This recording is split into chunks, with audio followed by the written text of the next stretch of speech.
habari ya kujenga nyumba, na andiko langu la msingi ni kutoka katika kitabu kile cha Mithali sura 24.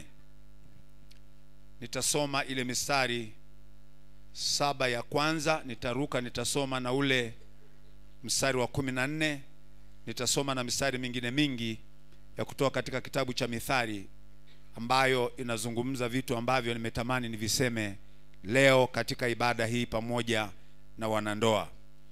Maneno ya Mungu yanasema, usiwahusudu watu waovu wala usitamani kuwa pamoja nao, kwa maana moyo wao hufikiri dhuluma na midomo yao huongea madhara. Mstari ule wa 3, nyumba hujengwa kwa hekima na kwa ufahamu huthibitika, na kwa maarifa vyumba vyake hujazwa vitu vyote vya thamani na vya kupendeza. Mtu mwenye hekima ana nguvu, na mtu wa maarifa huongeza uwezo. Maana kwa mashauri ya akili utafanya vita, na kwa wingi wa mashauri huja wokovu. Kwa mpumbavu hekima haipatikani. Ule mstari wa 14, basi utaijua hekima kwa kuwa tamu kwa nafsi yako, ikiwa umekwisha kuiona, utakapopata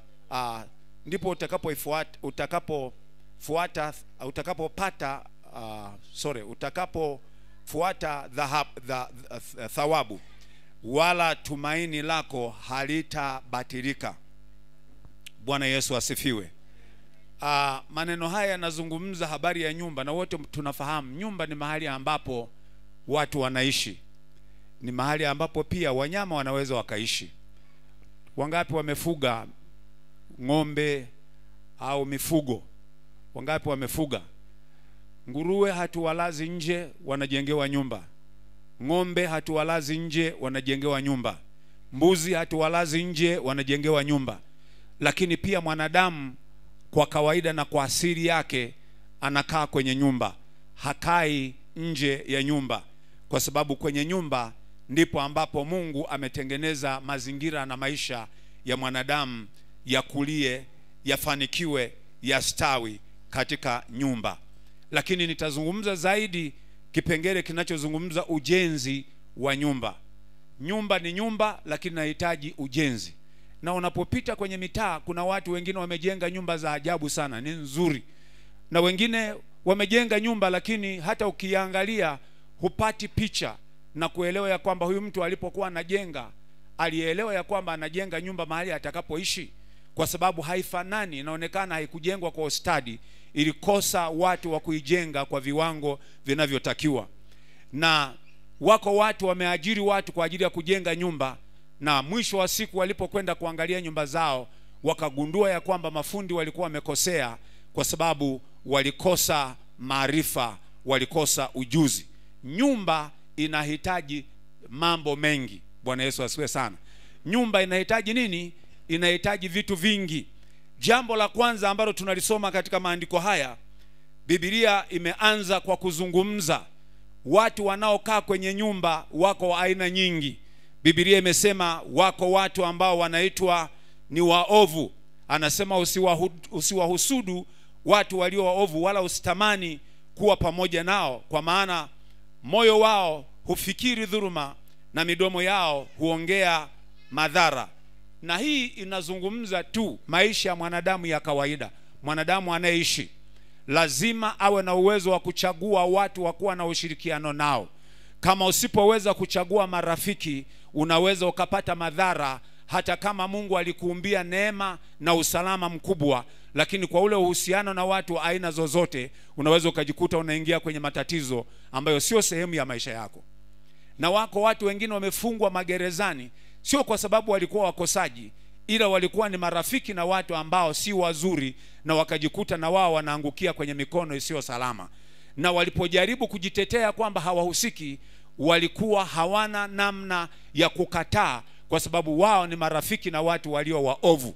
Na wale watu waovu wakasababisha waingie kwenye magereza, na mtu anakaa gerezani miaka ya kutosha, mpaka wanapokuja kugundua ya kwamba hana hatia, kesha teseka, kesha wamekaa gerezani miaka mingi, wengine wamekaa miaka mingi kabisa, miaka 30, miaka 40, miaka 50, anakaa gerezani lakini hana kosa, na mwisho wa siku anagundulika ya kwamba alifungwa isivyo halali.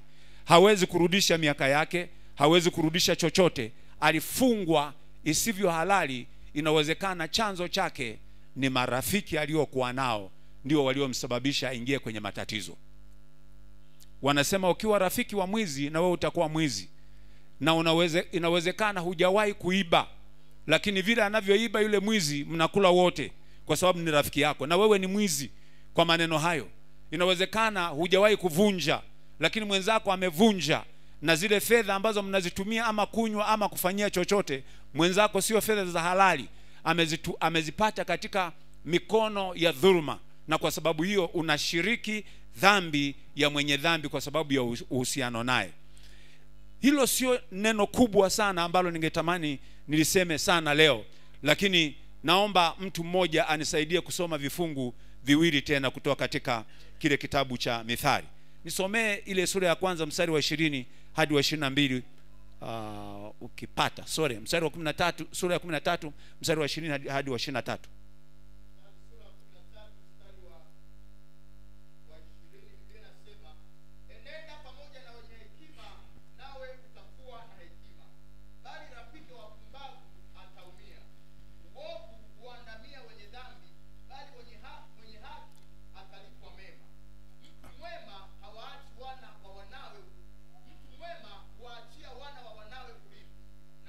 Nimesema mstari wa 20 hadi wa 22.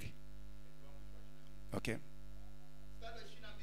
Mtu mwema huachia wana wa wanawe urithi, na mali ya mkosaji huwa akiba kwa mwenye haki. Sura ya 22 mstari wa 24 na 25. Mstari wa 24.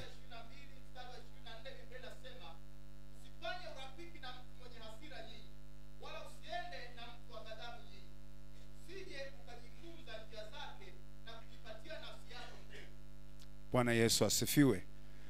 Hayo ni maneno ya Mungu yanayozungumza kipengele cha kwanza kabisa katika maisha. Uwe umeoa, hujaoa, umeolewa, hujaolewa, jifunze kuchagua watu wa kuwa na ushirikiano nao. Biblia imeshatuonya, kama wewe ni rafiki yake na mtu mwenye hasira, na wewe utajifunza njia zake za hasira, na kama wewe ni rafiki yake na mtu ambaye si mwema, utajifunza mambo ya uharibifu. Na Biblia inasema utajipatia nafsi yako mtego. Lakini pia anasema utakuwa miongoni mwa wale wawekao rehani, walio wadhamini wa deni za watu. Na hayo ndio mambo ambayo yanatokea ukikaa na watu aina yoyote, au ukifanya urafiki wa aina yoyote. Ni kuonye, uwe umeoa, umeolewa, jifunze kutafuta marafiki walio wema. Baba, wewe mwenye ndoa, jifunze kutafuta marafiki walio wema. Wewe mwanamke uliyoolewa, jifunze kutafuta marafiki walio wema, kwa sababu kwa kuishi hivyo utajifunza yaliyo mema pia. Maana imeandikwa ya kwamba ukiwa pamoja na hekima, au ukiwa pamoja na watu wenye hekima, wewe utapata hekima pia, au utakuwa na nafasi ya kujifunza hekima. Lakini ukikaa pamoja na watu walio waovu, maovu yatakuwa ni sehemu ya maisha yako, lakini mwisho wa siku lazima utaumia. Lakini pia ninyi mabinti na ninyi vijana wa kiume, tafuteni marafiki walio wema wa kuwa na urafiki nao. Usiwe rafiki na kila mmoja, kwa sababu marafiki wanaweza wakakuinua au wanaweza wakakushusha, wanaweza wakakubariki au wakakulaani, wanaweza wakakusababisha ufanikiwe au usifanikiwe kwa sababu ya urafiki mtakaokuwa nao. Kwa hiyo jifunze kuchagua marafiki.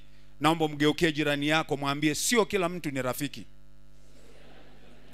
Watu wengine kaa mbali nao. Hata kama mnafahamiana, kaa mbali nao. Kuna watu ambao nimeshaamua kukaa mbali nao, ninawafahamu,